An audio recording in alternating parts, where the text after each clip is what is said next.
Spirit. Then you can nerf the nurse. Then you can nerf some things. But until M1 killer is viable, no, absolutely not.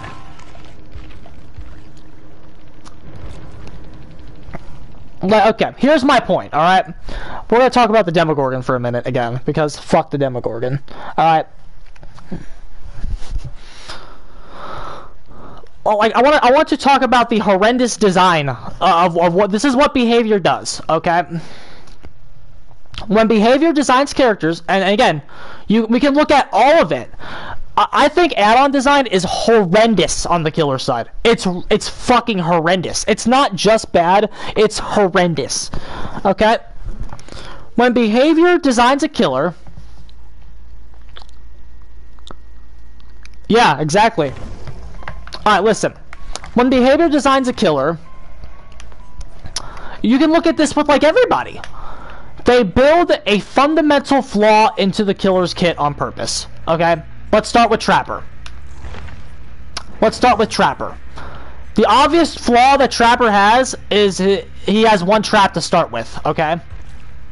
They then go, wow, guys, you can run a bag, or you could run the yellow bag, or you can run the stitch bag to start with 2 extra ones. They build a fundamental flaw into the character's kit that is then corrected by add-ons.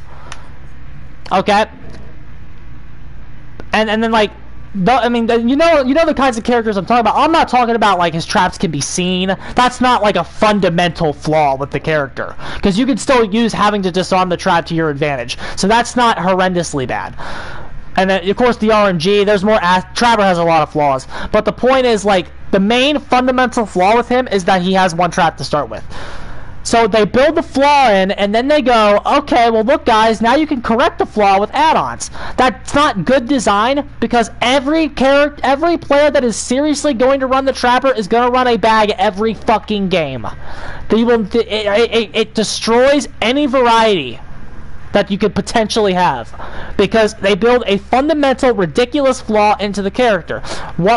Okay, Wraith. What's the Wraith's obvious flaw? This fucker has to ring a fucking bell in order to attack survivors if you want to use his stealth benefits. Okay, so you gotta ring a bell that lets the survivor know you're there. Okay, so you now have to run Bone Clapper or the Iridescent every single game if you're gonna actually play him, because they correct this fundamental flaw on him. Yeah, Trapper shit after the buffs, obviously. But, like, the point is, I'm trying to talk about, like, the design. They build these flaws in to then correct the flaws with add-ons. Killers cannot stand alone on their base kits in this game. They can't. They just can't do it. Billy was alright. I mean, charge time wasn't a terrible weakness. But, like, the overheat is his obvious flaw now. Billy was designed without a flaw, so they added one with the overheat. Nurse, I don't know. Nurse, they just decided, let's break the game today when they made her. So, she's an obvious exception. Hag is actually one of the exceptions. Hag is one of the exceptions. She did have a flaw. Her setting speed was really bad, but then they gave her a base buff. They gave her a base buff, and so now her flaw isn't there anymore. Because before with Hag, you would have to run this stuff every time. The Phantasm trap setting time, you'd have to run these every time, because they built that flaw into her kit. Then they took the flaw out, and now you have a fucking great kit. Flashlight for Hag. I mean, yeah, that's still, like, really bad. But I'm talking about, she has nothing to correct that. I'm talking about, like, her setting speed. That used to be really garbage. And then they buffed it, and now she can actually run Dried Cicada, Cracked Turtle Egg, the Wreath, the Shackles. Like, she can run stuff now. Half of her add-ons are good because they got rid of her flaw. So one slot does not have to be devoted to correcting a flaw every single time. I could keep going. Doctor. The old Doctor was that his range on his shock therapy was fucking garbage. It was like like my dick was bigger than it. For real. My dick was bigger than his old shock therapy range. And then when they buffed him, they corrected that. They corrected it, and now he can be played again. And now when you play Doctor, because people like when old Doctor ran Moldy Electrode every single game. Old Doctor ran Moldy Electrode every single game if you were around to play him. He ran this every time because these range add-ons used to have a downside to them where they increase the time to charge. Okay, so stacks recharge. Okay, yeah, exactly. Modern Nurse was added the recharge to that. That's her limitation, and now you have to stack recharge add-ons to get rid of the flaw to actually play her. You're right, Thasner. Nurse does have a problem now. But yeah, but then look, then they got rid of the limitation, increased the range, and now Doctor doesn't have to run electrodes anymore. And now he can run his iridescence, he can run discipline and calm and order. He has more access to his kit because they corrected his fucking flaw. Next, I can keep going. Huntress, her fucking lullaby, and her hatchet windup time. Although that's not terrible. Again, Huntress is okay. Huntress's base kit is one of the better ones in this game. Next, Myers, stock tier 1. They built a stock rate in general. Reload for Huntress, I mean it's not too bad. It doesn't kill her. If she had to like go to a locker to reload at the start of the match, it would be bad. But like, okay, Myers stock rate. You have to run if you are going to run, here's how it works on Myers. If you're going to run the Hairbow or the Iridescence or Tombstone piece, you have to run the green one every single match. If you're not going to run the green one, if you're not going to run any of those, you still need to run a Memorial Flower because his stock rate is too fucking slow. If you gave him a base stock increase, you could maybe not run Myers Memorial, and then you could use Hairbow with Dead Rabbit. Also, Myers just straight up needs an add-on overhaul anyway, or maybe this fucking garbage. Mirror Charge, he could maybe use this. He can't use this shit right now because he has to run the J. Myers Memorial every fucking match. Because the behavior deliberately designed a flaw into his kit. Old Bubba, charge time. And movement, and his movement. They fixed it.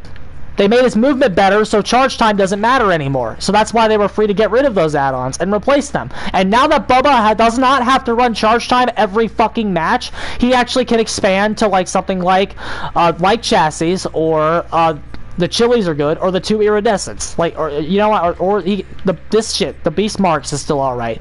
Like, because he doesn't have to run the fucking charge time every single. Like I could keep going, bro. In fact, I think I will. I wanted to do Demogorgon. Old Freddy, obviously Old Freddy was the 6 seconds to go into the dream world. That was him. New Freddy, of course, doesn't have any of these, and that's why he's good. Pig, the RNG. Pig, it's even worse because Pig, there is a fundamental flaw built into the kit. It's the RNG. You have no control over what she's going to give you in a match. She's so unreliable. Why play her? One game she'll be A tier, one game she'll be F tier. Why would you want to play her? Why would you rather not? Why would you rather play Oni? Rather not play Oni and win the game instead of maybe A tier every single match. Clown, okay, if anyone doesn't know, when Clown was in PTB, he had both feather add-ons base, okay? When they brought him to the game, they got rid of it, okay? So, but hold on, they rebuffed him, but we'll get to that in a second. But before Clown received a minor tweak, Clown had to stack both feathers to be viable. If Clown wanted to play, you had to do this. You had to stack Sterling Feather with Robin Feather. And the reason you had to do that was because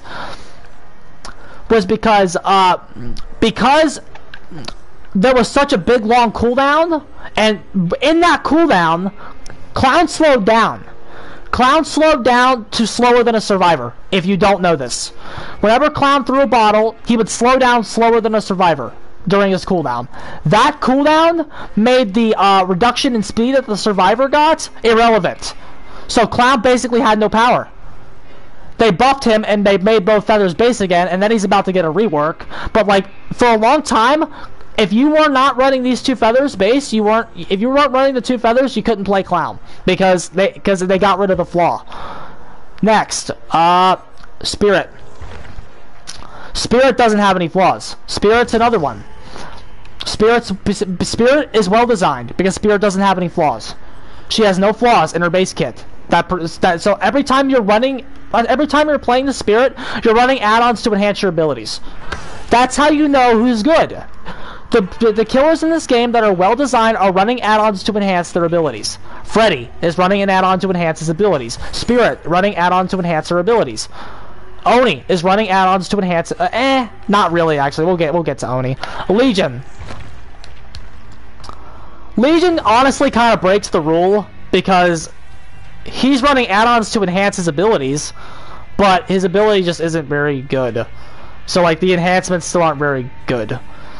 His base kit is just like you just run duration and what else? You run duration and broken pin. I guess the duration, but like I wouldn't consider that a flaw. It's just optimal. I don't know. Legion is just weak. He doesn't have any flaws. Plague. Oh Jesus Christ. If anyone doesn't know this, when Plague was in PTB, I just got trivia for days today, dude. When Plague was in the PTB, when she charged her Vile Purge, she retained 115. If you don't know that. When they brought her to the main game, they reduced it so she's slower than a survivor. They knocked her movement speed down like 20% when they brought her to the main game. So, basically, but like that's not her main flaw. That was just something I wanted to say. Her main critical flaw is that her effect, like when you infect somebody, the infection rate is fucking like you age faster than that fucking meter goes up. Base infection rate is garbage, and it's so bad. Like look, so you have to run the purple one. Considerably increases Vile Purge effectiveness. You can't even run the yellow or the green one. You have to run the purple. If you don't run the purple one, you can't play her. For real. The character makes no sense unless you're running the purple one. That's why when I do my buff video for her, I'm going to make the purple one base. She needs the purple one. Anything less is not an effective enough boost. She needs the purple one. And I will never play her without this ever again. And they auto heal, yeah. The cleansing, we were playing Plague earlier, so I was explaining this one. When you play Plague, you have to win the game twice. You have to win the game twice.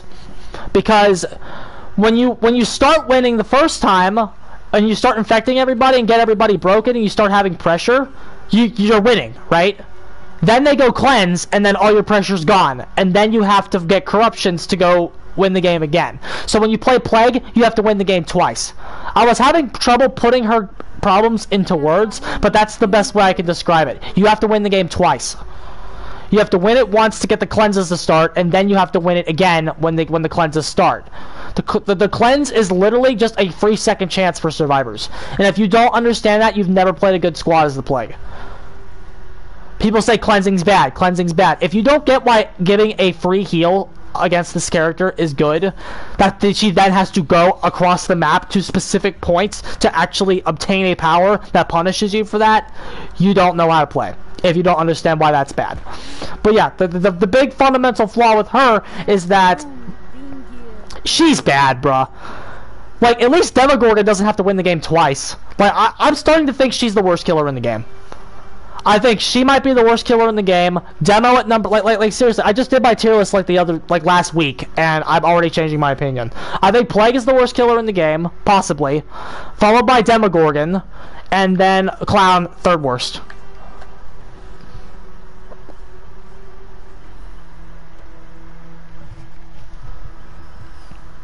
Yeah, of course, bruh. You can't play this character. She's a joke. She's a joke. She needs to have a power that does... She needs a rework, honestly. Like, the more you think about her design, the more you realize that she is also one of the worst design killers in the game. Because you have to win the game twice. Her power literally makes no sense. Why would you let the survivors get a free heal? The 3 worst design characters in the game are... oh my god. We'll answer that question at the end. Let's keep going. Ghostface. Ghostface's fundamental problem is that... his power is on cooldown forever, so you have to run these. You have to run the Night Shroud power recovery rates. You have to stack these. You have to stack these together. There's a yellow one as well, but like because you have to stack them, because like even the green one's benefit isn't enough to make up for it. So you have to stack them. So all of this shit here is seeing no play. He has 17 add-ons that are seeing absolutely no fucking play. Because you have to build add-ons to make up for his fundamental design. If the green one here was base, if Chewed Pen was base, you'd only need to run the common, and then you could run other stuff. Even though this other stuff isn't good and he needs an add-on pass. But yeah, that's his fundamental flaw. Demogorgon, okay. Demogorgon is unique in that he has two. Demogorgon's entire kit is flawed. Like, okay, Demogorgon, this is why Demogorgon gets it the worst, okay? Let's look at Demogorgon's add-ons, okay? Let me explain to you the trash design here, okay?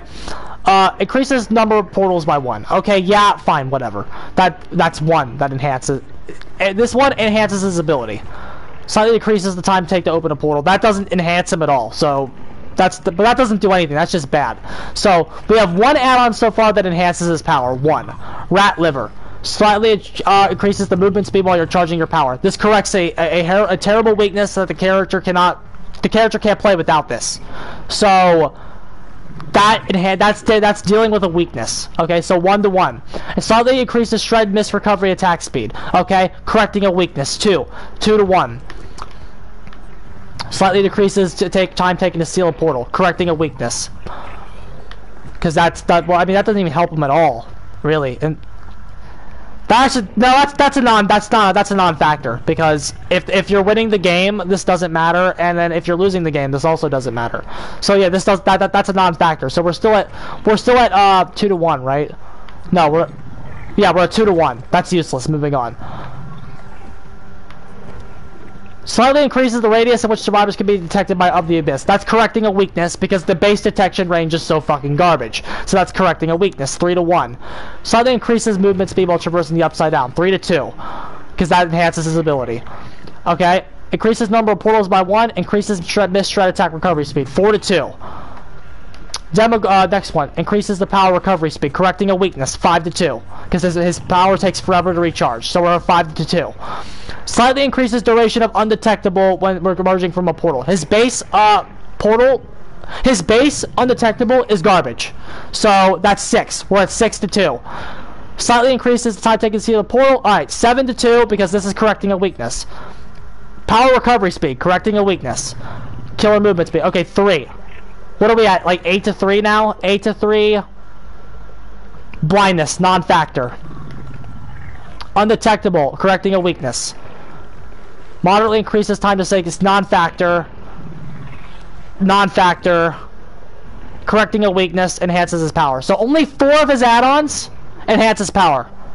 We have like 4 more that are non-factors, and then 12 of them that correct his weaknesses. That's why I think he got it the worst. Because every add-on he has that is ran is designed to correct his weaknesses.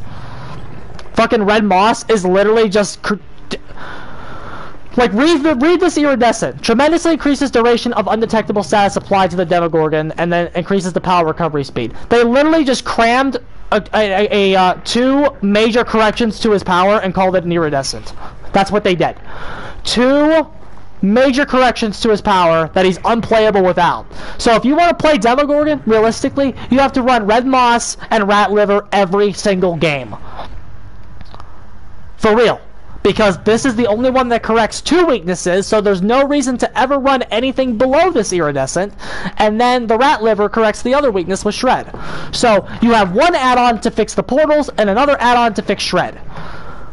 If these were both base, we wouldn't need to do that. We wouldn't have to design add-ons to fix his fucking power.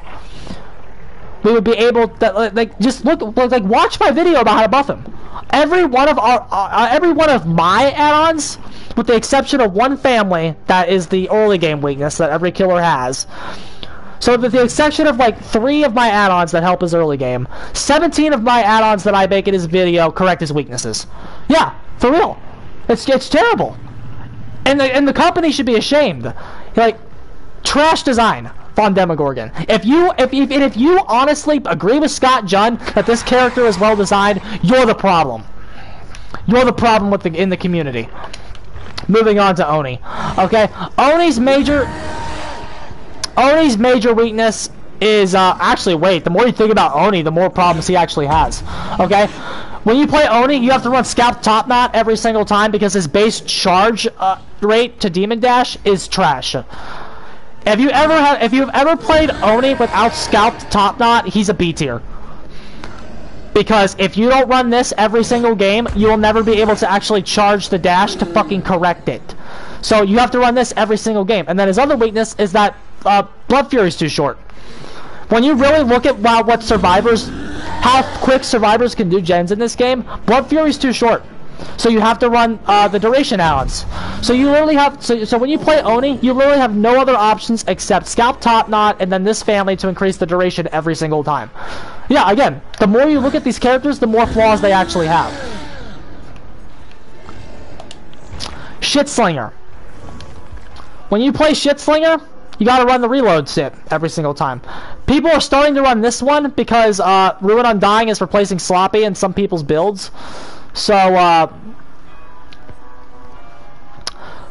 some people are starting to work with this, but like more traditional Shitslinger looks like this. This is what Shitslinger looks like every single time. Also, he doesn't have a yellow that increases the reload. Like, look, he has slightly increases reload speed and moderately. The moderately Warden's Keys, this should be a yellow, and then the Warden's Keys should either have a new effect that is stronger or be an improvement. Like these, like the Warden's Keys would be the common and the yellow stacked. You know what I mean? So then you could have these two add-ons would be on one slot, so then you can then run something else, like the fucking Locust Thorns. When you play Shitslinger, you have to run reload every time because his base reload is bad enough to where the survivor, if they're good, are behind a tile. And even then, it might not even help you. That's his issue. Who's next? Pyramid Head. Pyramid Head, admittedly, is, the issues I have with Pyramid Head's design are just that it, the only like weakness correcting add-on he has are the reach add-ons because they made his base range too short. So in order to then be corrected with add-ons, they made his base range too short. So you have to run one of these every single match. But then like other than that, he doesn't really have a major weakness. The only other problem he has is that this stuff is just, all of his add-ons are just non-factors. We'll get to that when I buff him. But like, a lot of his add-ons are just non-factors. If the devs were smart, they would have a family of add-ons dedicated to decreasing the fucking wretched cancel cooldown they added. So it's like, instead of running useless stuff on the purples, you could have like a Scarlet Egg. Considerably decreases the cooldown when you cancel an attack. If they were smart, they'd do that. You know what I mean? And then even still, that would still be correcting a weakness. Pyramid Head's entire torment is a weakness. I agree. It's a fucking waste of time.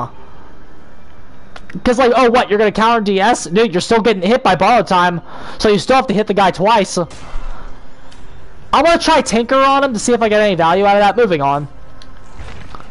Blight's biggest issue is turn rate. Blight's biggest issue is actually something he doesn't even have an add-on for. Blight's biggest issue actually isn't turn rate. Blight's biggest issue is the 45-degree angle that he gets when he comes out of his attack. He doesn't have a real lunge. Even Nurse gets a real lunge, and Nurse breaks the game way more than he does. Nurse gets a real lunge when she comes out of her power. Why can't he have one? The fact that he can only turn 45 degrees is really bad. If the devs were smart, they'd have a family of add-ons that helps him increase his turn rate when he's his degrees, and even then those would just get rare every time, so it would still be bad. It would still be horrendous. He should just be allowed to lunge out of his power. If he could do that, he'd secure more hits. But like that one you're just up shit creek without a pal. You don't get an add-on family to correct that. And then the twins again, the twins have two. You need a Toy Sword because Victor's Pounce is bad, so you have to run Toy Sword every single game, or else you can't be taken seriously, and then Victor's too slow. Yeah, Blight with 360 lunge would be good. I'm not even saying make it 360, but like make it enough to where they can't 360 you every single time. And then the other thing the Twins have to run every single game is Victor's movement speed. Even then, it's not even that Victor's too slow. It's just that the rest of their kit is just non-factors. The rest of their add-ons are non-factors. So like the only other thing with impact is what you run every game. The consensus is that the add-ons are designed with no impact at all, or they're designed to correct weaknesses of a character. That's the main theme of what I've just discussed with you for the past like 30 minutes. And what was I about? Oh, the worst designed character in the game. That's tough. That is actually really tough.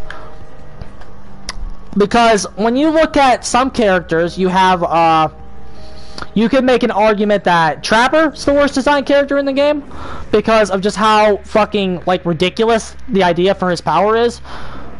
And like it's the most win more thing. Yeah, it's really win more. It's like, and he's just so weak, and the one trap is just so stupid and outdated. You could make that argument that he's the worst designed character in the game.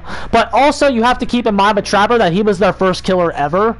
So like that kind of saves him in that aspect because you have some leeway there where he's the first one ever. You didn't know what was going to be good, but it gets canceled out by the fact that you should have buffed him by now with how bad he is. So like, I don't know, there's that argument. Wraith, another one. Think about this on Wraith though. Think about this on Wraith. Wraith is a stealth killer that literally rings a bell and lets you know he's there. That's horrendous design. It goes against everything a stealth killer on paper is trying to do. He literally is a stealth killer that lets you know he literally rings a bell and lets you know he's arrived. That's horrendous design.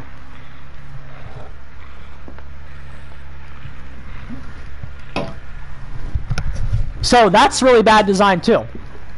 The concept of his bell goes against everything stealth is trying to do, okay? But then you could have an argument. I'm sorry, Nurse fans. You could have an argument that the Nurse is the worst designed character in the game because she breaks all the rules.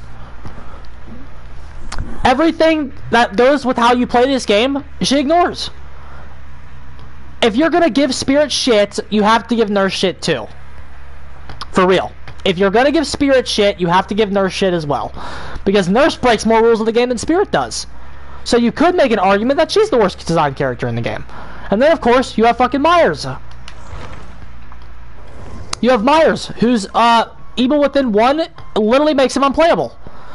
He is a weakness built into the character for balance reasons that wouldn't even be an issue if he didn't even have Tier 1. So, like, that's a problem. Okay, then you have fucking, and you have Spirits, which I don't think Spirit's poorly designed at all, actually. I think Spirit, like, a lot of survivors will probably point to Spirit as being one of the more poorly designed characters in the game. Completely disagree. If anything, Spirit should be the staple for how we design killers, where, the, individual units get very limited counterplay to the, power roll. Spirit should be the standard. If I was designing this game, Spirit would be the standard for killers.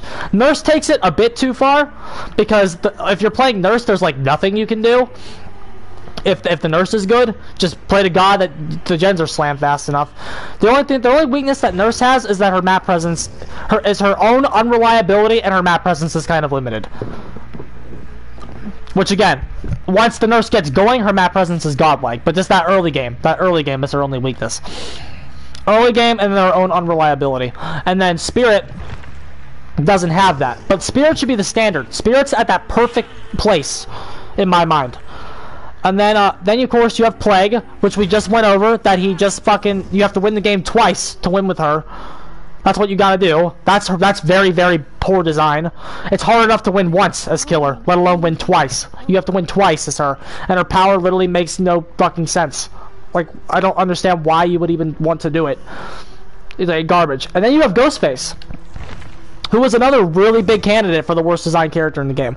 Why do I say that? Because when you read Ghostface's add-on kit, it's very clear that the devs were designing him around his stalk mechanic. That's what they were designing him around, okay? But that's not what people are using him for. So the actual design that Behavior gave the character is bad and not seeing any play. Like, when you even think about it, Ghostface, the way that Behavior...